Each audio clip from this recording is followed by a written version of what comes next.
93W 又转换位置了啦，真的应了他的名字啊，单一公没换要换了，所以啊，他转变方向了，原本是从巴士海峡，但是啊，他现在开始转向西北方向，来到东经129度啊，北纬19度的地方，也就是离那霸市的东南方向大概900公里啊，在这里有可能产生2条路线啊，气象专家预测啊，它有一条可以继续往西北方向来到台湾，在这里形成台风啊，但是啊，还有一个专家认为啊，它会往西北方向继续转向东北方向，来到那霸市附近啊，在这里分别转向东北方向，进入到日本地区啊，就像那个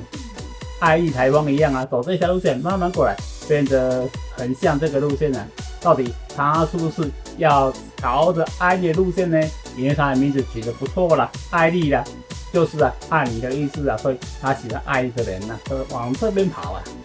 不过啊，他为什么会跑这边呢？因为啊，我们从天气图上面可以看见啊，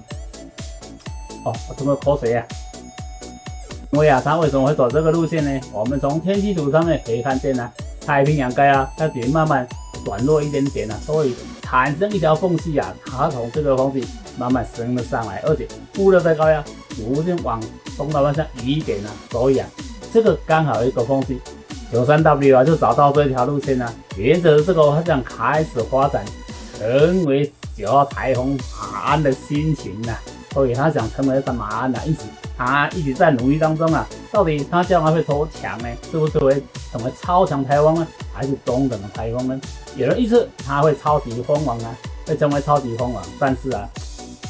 不太一定嘛。不过啊，我们还是希望它小小的台风就好，不要太大。来的话，我们凉爽一点就可以了，不要来那么强大的，会造成我们很大的伤害啊。虽然它如果从台湾这边经过的话，就会影响我们呢，从台湾啦一直到东海啦，甚至福建、浙江一带都会受到影响，而且香港还有广州也受到影响。但是啊，它如果是走日本路线的话呢，对我们就没有什么影响了。不过啊，我们还是希望它靠近一点啊哈，这样的话可以疏解一下我们这一带都是非常缺水啊，所以我们还是希望这个台风系统慢慢转向东北方向，进入到我们这边过来，不是东北方向，是西北方向啊，慢慢转变过来到我们这边过来，但是小小的就好，不要太强哦。